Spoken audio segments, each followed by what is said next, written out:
Well, it's fun because I got to watch Dallas Clark. I watched like every game he ever played in while he was at Iowa, or at least was tight end. We had season tickets, so I got to see his career. And he kind of made the tight end position really excited me when I was a kid. And then watching him play for the Colts and play all those games with no gloves on, just tape fingers, and really become like Peyton Manning's like outlet when Reggie Wayne and Marvin Harrison were going to open. And that was always really special to see. And so for him to get that recognition is awesome because he was a hell of a football player, won a Super Bowl with them, and just played at an elite level for a really long time. So very happy for him because hell of a guy, and that's an honor that's very, very much deserved. Do you still have the autographed football that I gave you a couple of years ago? It's in my man cave. Yep, you're there, Vern. I look at it every day. I'm like, yeah, there's Vern.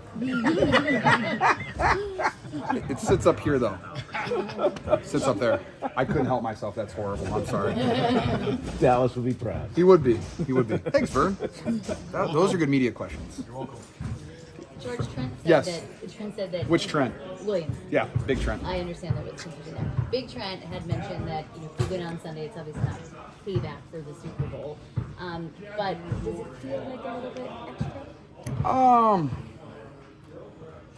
I don't know. Like you want to like keep every game, focus on one game at a time, that type of stuff. And I think Coach Shanahan, he had a really good team meeting the other day. It's like you can't live in the past, you can't look into the future. You have to like just live for the moment that what you're in now. And this is a different game. It's a lot of similar players, but technically a different team. And we're a different team a little bit too. So I'll just say like winning at home against anybody, let alone one of the last undefeated teams in football, that'll feel great. Coach, you mentioned last week that you're getting more teams kind of playing more like a bend but don't break type of style. Sure. A lot of man coverage or things like that. Mm-hmm. But when you see the Chiefs, they played a lot of man against you guys in the Super Bowl. Yes. They do a lot of pressing, those kinds of things. Do you feel like teams are maybe following a little bit of a blueprint? And you're still productive, but maybe making it. You still in a quote from Bosa? Blueprint, remember that with the Eagles? Yeah. You remember better than I. All right, sorry, finish your question. No, do you get the sense that teams maybe see that and say, hey, like, yeah, we're going to allow some yards, but we're going to make them earn every single touchdown point that they get? The NFL is a complete copycat league, like 100%. When you find something that works, like against a certain team, like coaches are finding stuff. Like we've added stuff to our run game plan against certain teams because, like, hey, maybe for example, like the Detroit Lions, one way that they do their motion. Hey, this works really well against this team. We're going to try it out, see if it works. And oh, shoot, it works. Like that's just kind of the whole NFL as a whole. And when you have like the Chiefs, they had success against us, with man coverage and stuff. They did a really good job with that on us. And so teams are, hey, we're going to try it too until you can beat us. And when you can do that, you can rush 5, you just play with some lurk and stuff. Like you put a lot of pressure on the quarterback and the receiving core to get open and stuff. And so I think some teams have done it. Like not every team can do it because they don't have the guys to do it. But I've definitely seen more man coverage. But I think there's been years that we saw a ton of man coverage, and then 1 week we didn't see man coverage again because like one guy beat them on an 80-yard touchdown or something like that. It's just like it gets them out of it quick. Now I don't think the Chiefs will ever get out of man coverage because they live in all like the 1B and pressure stuff. So, which is fun, and that's just a challenge for all of us to get open. What is the challenge? A team that is that press and man heavy?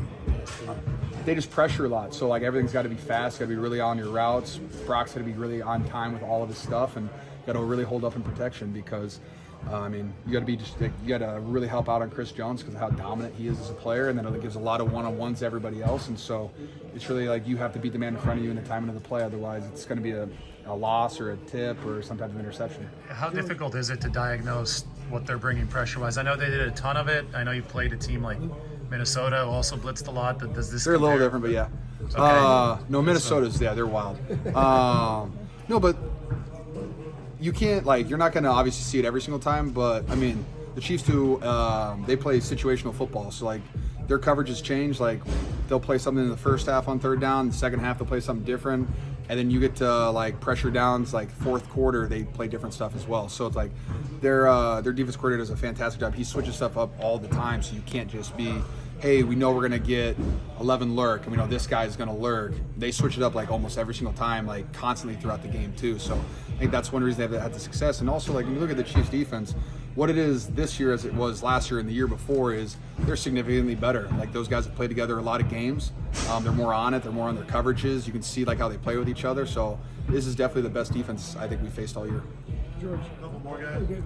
Kyle. Hey, Pete. Couldn't see you back there, man. You should get a box. Sorry. Yeah, all good. I get, Kyle saying, you got to be in the moment. It's not about the past or future. But, you personally, every time you played the Chiefs, it's been kind of not a good experience.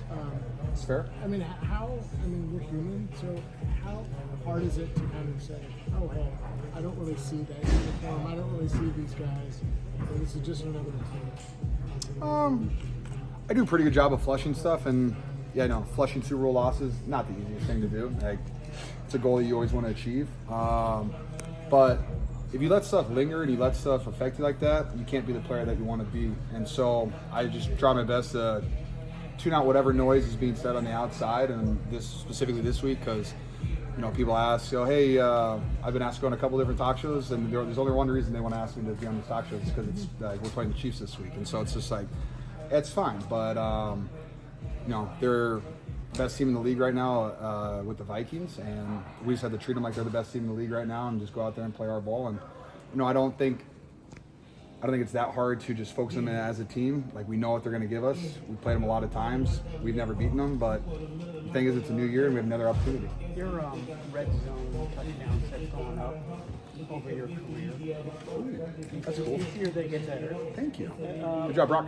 Well, maybe that's the answer, but what has changed? How have you gotten better in that area? Some of these catches are really terrific catches in tight spaces. How do you improve in that? It's a combination of just continually earning trust with Purdy and just getting reps with him. And the more practices that we get together, the more he's going to trust us in just certain situations. Say, screw it, I'm going to throw it up. Like the Patriots ball was 100% supposed to go to Debo, but he wanted to give a shot and throw it up to me. It's a combination of that and just getting your number called in the red zone. Like, that's a big part of it too. We game plan for everybody. Like, every time there's multiple plays for Debo that he's the number one read. There's plays for Ayuk, Juwan, myself, and not every single time they get called. And so while they might be up and you might practice some, they don't get called. And I've just been fortunate that the plays that I've been schemed up on have been called. Have you noticed though that over the years you get more and more, calls schemed up for you?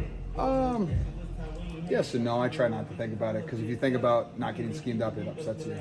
I don't want to get mad at Kyle. George, what's the key to beating this team? You guys haven't beaten this team, and I know it probably gnaws at you guys. What's going to get you guys over the top? My two keys to victory that are 100% my opinion and nothing else that anyone else has said. I think every time we've played the Chiefs, we've had multiple turnovers on offense, and you just can't turn out the ball over against a team that has Patrick Mahomes and Travis Kelce on the other side, because they can really score at will. Their offense is very complicated, hard to game plan. So between not turning the ball over and then I would just love to run the ball 30 times. Those are my two things. Stay on the field, dominate the time of possession, and don't turn the ball over.